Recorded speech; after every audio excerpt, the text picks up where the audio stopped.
The kind of damage, relationship to parents, it's horrendous what is done to these kids on so many levels psychologically. You know, there's so many people that say it's an adult choice, but once children are born, it's not an adult choice. It affects their lives. Exactly right. And again, they can talk about adult choice all they want, but when you throw in the dynamics of mind control, and you throw in the dynamics of domestic violence and how battered women are emotionally before they even get to the point where they're battered physically, and you throw in the coercion and the fact that many of them have grown up in this and don't know any other choices, then you really can't say it's an adult choice, because they don't have a choice. They don't have they're not equipped to make a choice. Well, girls that have been taught all their life that they're going to suffer eternal damnation or have to be killed to save their soul are coerced. That's not a choice. No, it isn't. Not a choice at all, but they're saying that it's a choice. I know one woman told me that, well, you know, they gave me this choice. I could suffer eternal damnation and go to hell, but they loved me. They wanted to save my soul, and the only way they could do that is through blood atonement. So it was my choice. What did I want to do? That's right. a choice. No, it's not a choice. It's not a choice. The abuse, for a lot of these women, they have been taught that abuse is only physical. So emotional and financial abuse, coercion, not getting to eat, being screamed at, being locked up, that's not abuse if he didn't hit you. Even in some cases, women don't see physical abuse as abuse. They see it as a necessary thing that the husband needs to have for control over the wives and over the children. They don't even have any kind of understanding of what violence is and what abuse is. You're not even talking, when you use words, the meaning is completely different to them than it is to you. So that's a whole other thing you have to think about when you use those words, abuse or violence or domestic violence. They don't see it the same way. They think abuse is normal then. Well, they think it's necessary. I see. It's necessary. And it depends on the groups, of course, but in many of them, especially true in the Kingston group, that is a necessary thing that men have to control, for control. So you feel that while they're all based on the same kind of basic system, some of them are more extreme than others? Well, with everything, there's no generalization. They're just different ones they all have extreme things, and they all have other things that are more atrocious than other ones. They all have something of the same elements going through. Well, the blood atonement is a pretty extreme theme. I guess it's just that some of them carry it out more often than others. Yes. They all talk about it. They all threaten with it. They all use it as a tool to keep people in line. Some of them carry it out, and some of them haven't for quite some time. But it just takes one zealot to just decide they're going to do it. Some of them have not done child brides for a while, and some of them are doing it to this day. Some of them use extreme violence with their wives and children, while others use less. Some have more incest than other ones, but some have less. It's all a matter of degrees in every one of these categories, but the themes run solidly through all of them. The psychological and emotional needs of the women, do you think they're ever met in a polygamous family? It's impossible. It's impossible. How can any woman share a man and feel like she is an equal? How can there ever be a balance of power? How can there ever be a partnership? That is what marriage is. That's what family is. And this totally skews that to such a degree that it makes it impossible. Women are on the short end of the resources, of the attention, of having the one-on-one. There is no one-on-one. I now have my degree in psychology with an emphasis in marriage and family therapy. And I can say from another perspective that this is damaging and harmful to marriage and family. Well, if the guy that doesn't have time for his women, how in the world would he have a father-child relationship with his children? How would they grow up knowing a father? Well, they don't. They really do not. And again, in some groups, it's more extreme than in others. In the Kingston group, for instance, they don't even know who their father is. They think their father is a truck driver, or their mother has pulled a name out of a phone book, and they discover who their father is later in life. Word gets out. They don't know. It's their father to them is some uncle that comes by to see their mom once every 2 weeks or 3 weeks, depending on how many wives he has. And then in other families, they live in the same home with their many mothers, or in some groups, they know who their father is. So it rotates. But no, they do not have a close father-child relationship. That is impossible. There is no way one man can spread himself among 50 to 200 children or more. I had a couple of girls tell me that the only time that they ever saw their father was when he was preaching to them, that communication meant listening to him. Yeah, or in some cases when their father came over to discipline or sexually abuse them. That's not a relationship. No, that's not a relationship. When you say some of the kids didn't know who their fathers were, have you heard about the forged birth certificates in many of these families? Yes, I have. The birth certificate thing is a really muddy mess, because there are some kids who don't even have birth certificates, and those are the ones that are most prone to be trafficked in the States. Then there's the ones that have the birth certificates and they're trafficked through the different countries. Or there's the ones that have birth certificates but they're forged. That's the ones the mothers use to get welfare and WIC. And then it just depends on group and family and situation, and it's so convoluted and it's such a mess. I don't know there's just no way to iron all that out. All these problems are generational. They're, one upon another. I'm amazed when I talk to people and interview them how many of them have falsified birth certificates. Right. Are you aware of a lot of welfare and government fund frauds? Oh, absolutely. There's huge amounts of that. Again, we're talking about bleeding the beast, using the government system to get money to sustain their lifestyle while bringing the government down. I can't remember the year that there was a story in the Salt Lake Tribune done on just the FLDS in Utah and Arizona. In 1 year, used $10 million of government subsidies. 1 year, one little portion of one group used $10 million. And look how they've grown since then. Oh, they've grown huge, and they're not the only group that does it. Well, Owen Allred of the AUB wrote in some of his writings that are online on the web that women in a celestial family should not be allowed to handle any finances. So if these women get aid for dependent children, my question to you is, do they get it? Oh, no. I interviewed so many people who they talked about getting welfare stamps or getting the card or whatever they get in whichever state they're in, and then selling it, turning that money over to the church, and then feeding their kids. I know, in fact, one particular I remember talked about her mother doing it, and then her mother would get pigweed off the desert, and they would have pigweed for their meals. Her mother would make pigweed salad and pigweed, kind of like veggie balls or whatever, for them to eat. But they were getting government aid, but her mother was selling the government subsidy benefits and then giving the money to at that time it was Warren Jeffs.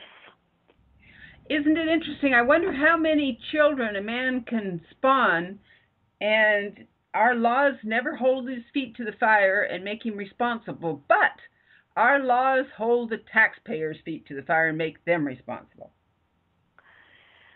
Again, polygamy has been given a free pass, and no matter what crimes are done, it seems like they have, like the polygamists like to say, that dog don't hunt. They have gotten a pretty free pass. They're off the radar, and they can rely on freedom of religion, and they keep doing it, and they keep doing it, and here we are. It's a huge mess. It's exploded in at least 32 states now. It's in Canada, it's in Mexico, and it grows and grows and grows. On CNN the other night, Gloria Allred said about the Warren Jeffs trial, she said, "We have cut the head off the snake. That's it now. It'll be a message to all the rest." What do you think about that? That makes my stomach just kind of flip, because it makes me sick, because, as I said earlier, this went on long before Warren, and it's going to go on long after Warren.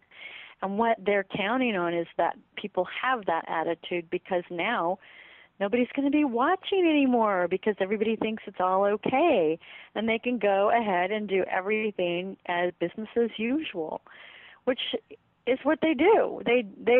They just continue to keep going and keep going, and they're counting on that. And for her to say that, it shows just the ignorance of, and it's not her fault that she's ignorant, because she doesn't know. She doesn't understand the dynamics we're talking about, and how it's grown, and how it has always grown and continues to grow. But that's so false, and such a wrong way to look at it. It's so bad. It makes me sick. Well, I've had documents given to me that I find real interesting. Winston Blackmore in Canada, in a document, spoke out and said that there were no child marriages up there. That's before they found out that he had about 9 wives that were underage. Yeah. And yeah. Also in the Yearning for Zion Ranch, Willie Jessup, as their spokesman, said, there are no underage marriages here. And of course now he is so surprised. What do you think of that? Willie Jessup has, just because he's had a falling out with Warren, now he's turned on Warren, but Willie is responsible for decades of trafficking girls and his own share of child brides. He's setting himself up really well. Same for Winston Blackmore. He's now he has for a long time tried to distance himself from Warren, but before Warren's trouble, he distanced himself, but there was still camaraderie and trafficking between them.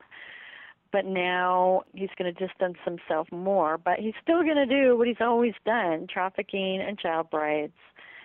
And these guys sing a great song, but we know what they're really doing, but they've always done.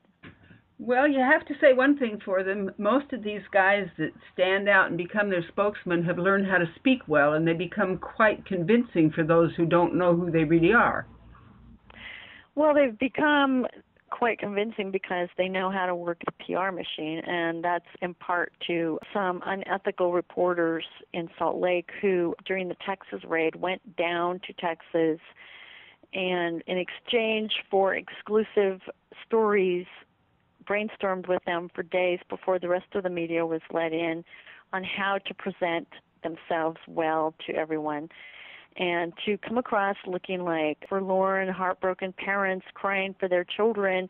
Parental rights have been trampled, religious rights have been trampled. They wanted to make it look like the 53 raid, where the same kind of thing happened.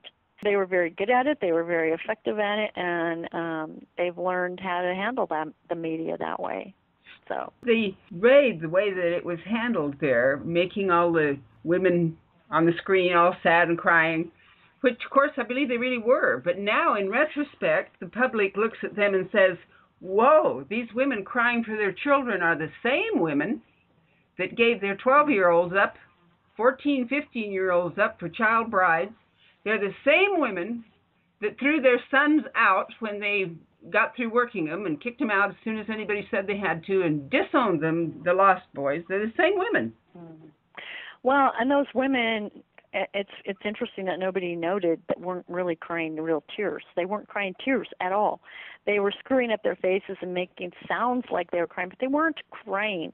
These women don't know how to cry. We all know they've been taught not to cry since they were babies. And there's no bonding between mothers and children in the FLDS. They rotate children between mothers so they don't purposely bond. There's no bonding. There's no mother-child real love. They own their children. They want their children there so they can do what they want with them. So they're tradable to the men.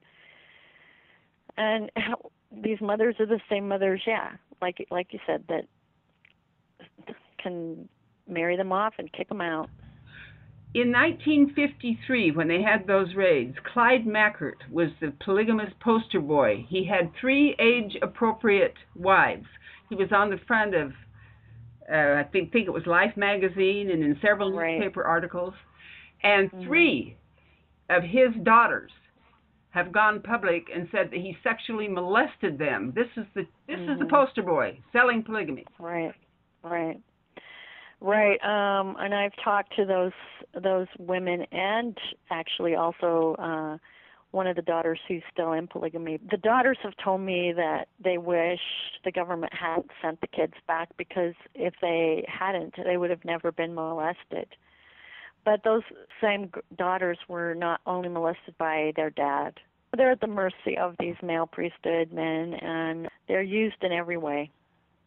Dozens of parents and no protectors. Right.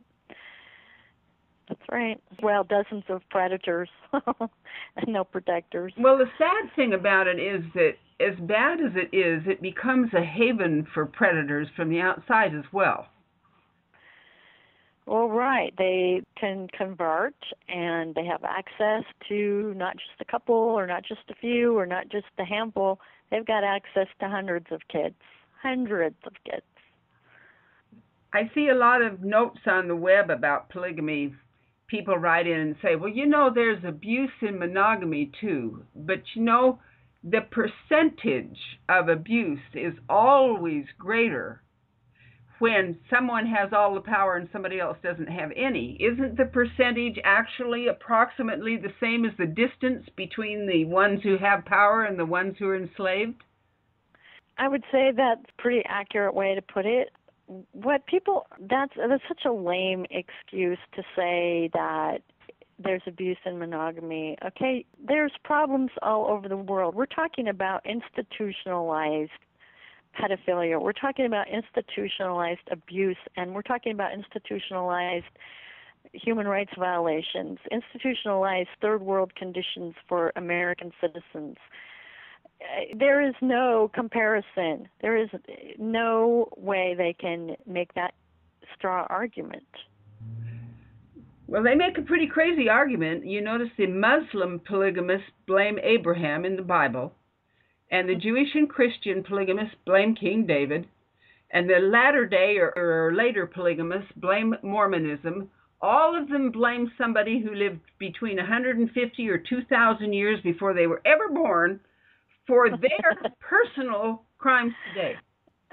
Well, and it all goes back to some books that were written in the Bronze Age, and when you invoke God, you speak to the guy. You can say that just about anything you want, and that's what they're doing. There you have it. Yeah, what amazes me is all these court cases in the name of freedom of religion. And freedom of religion is not a license to take freedom away from somebody else, but it's worked for them. It's actually worked for them for generations. Every single one of our freedoms have restrictions. Freedom of speech, you can't go into a theater and scream, a crowded theater, and scream fire. But when it comes to freedom of religion, the law is very clear, and it's been upheld and upheld and upheld, that the restrictions on religion are that you can believe anything. You just can't practice everything you believe if that belief is against a valid law. And polygamy is against a valid law. Marrying underage children, that's against a valid law. And child labor laws, That's against valid laws. Their practice of religion violates all kinds of valid laws. Another interesting thing I find is the things that they enforce upon those that are subservient are things that they themselves would never tolerate. It's okay with them, you know, they have the right of God to destroy a woman that won't live polygamy, but he can have all the women he wants. It's nuts. Well, God never said, you know, that women could have more than one man, according to whichever God you're talking to. Yeah, right. Everybody's God is male, so like I'll just tell you what the Attorney General in Utah, Mark Shurtleff, told me. Andrea, you women are always screeching, you know, because we get impassioned, we're upset about this, we're screeching, because, you know, we just don't want to hear it, so stop screeching. Well, I'm really grateful for this past 2 weeks because so much truth has come out. It isn't enough, but it's actually more than has ever been allowed to be told together. And there's hope in that. There's hope in that more people will come forward and speak out. And that's so important. And this is why what you're telling me today is so important. You have changed lives with your book. You've changed lives. That's wonderful to hear that. You have. You've changed lives with your wisdom. And I hope that you will continue to keep in touch and doing the wonderful things that you are doing, because I'm not the only one that's seriously impressed. Well, thank you, Rebecca, and thank you for the work that you're doing, too. We need every voice we can. Ladies and gentlemen, you have been listening to Andrea Moore Emmett, author of God's Brothel, a woman who found a very unpleasant truth and had the courage to make it public. Andrea, I'm your fan. Thank you so much for being with us today. It was my pleasure. Thank you, Rebecca.